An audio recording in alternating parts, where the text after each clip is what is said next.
Est-ce que vous pouvez nous faire part de votre expérience de travail durant la pandémie de la COVID-19?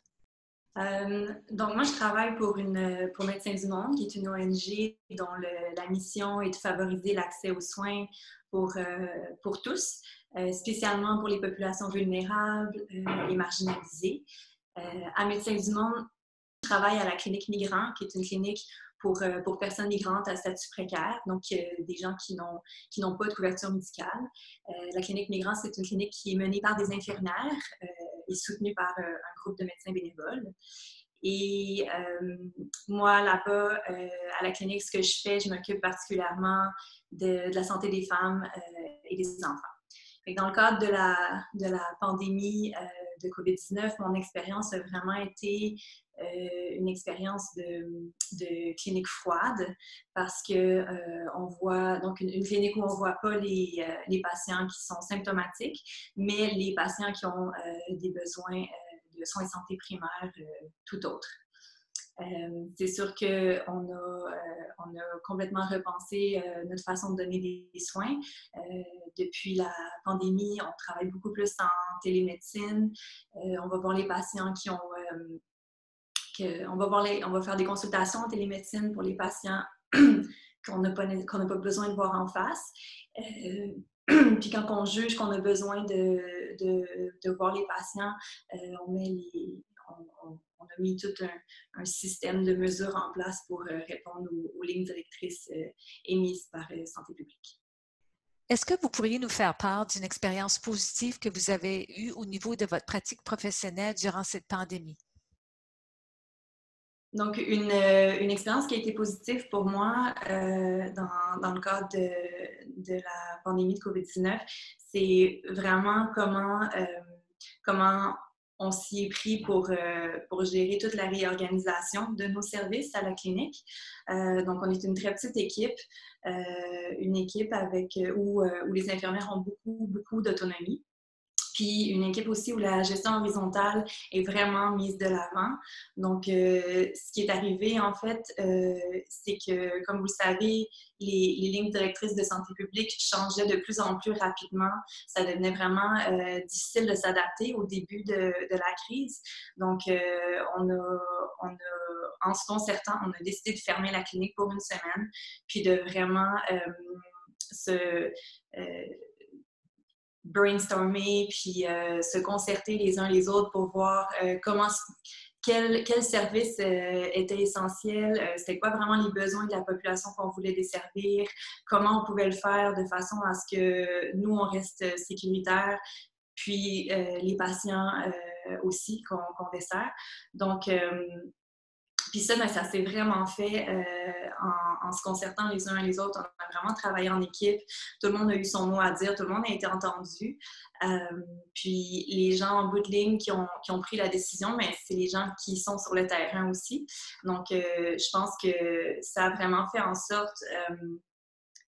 ça l'a mis beaucoup de craintes de côté. Puis pour moi, ça a été très positif comme façon de gérer ça. Et un autre point aussi, ben, étant un petit organisme complètement indépendant du système, on n'a pas été confronté à des trucs comme le manque d'équipement de protection. Pour nous, ça n'a pas été problématique. C'est un peu la base dans une crise comme ça de pandémie. Donc, oui, je dirais que la gestion de tout ça, ça a été quelque chose de positif pour moi dans mon expérience. Comment la pandémie de la COVID-19 a-t-elle changé votre pratique professionnelle ainsi que votre environnement de travail clinique? Donc, la pandémie de COVID-19 a vraiment changé du tout au tout ma pratique professionnelle, puis l'environnement clinique à l'endroit où je travaille. On a dû repenser complètement notre façon de fonctionner, notre façon de donner des soins.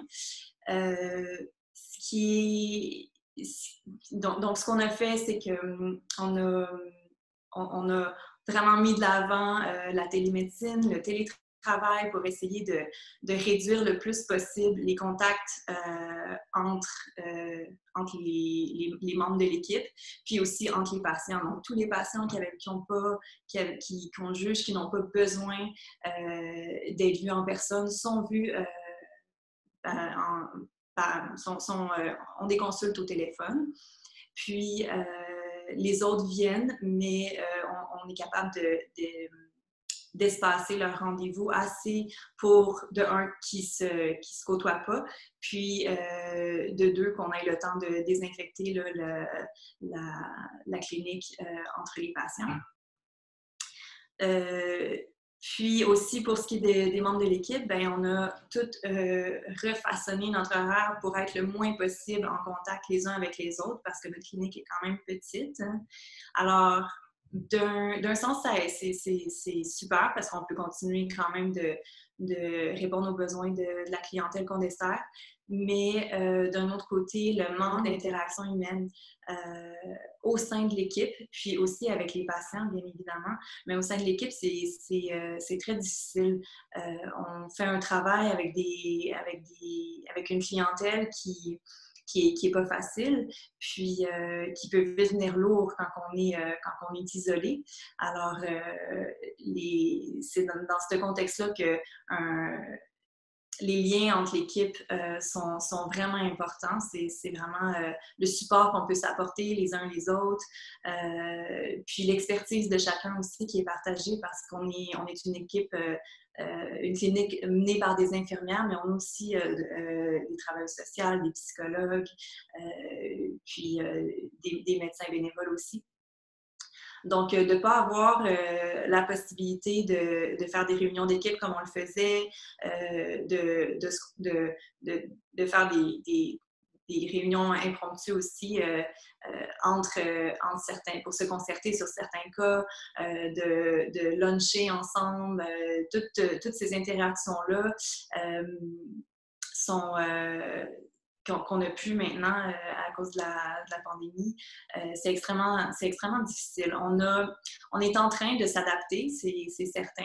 On continue de faire des réunions d'équipe à chaque semaine via des plateformes comme Zoom puis tout ça. Mais c'est sûr que c'est pas pareil. Puis ça va définitivement... je pense qu'en bout de ligne, c'est ça qui va définitivement avoir été le plus difficile pour notre équipe.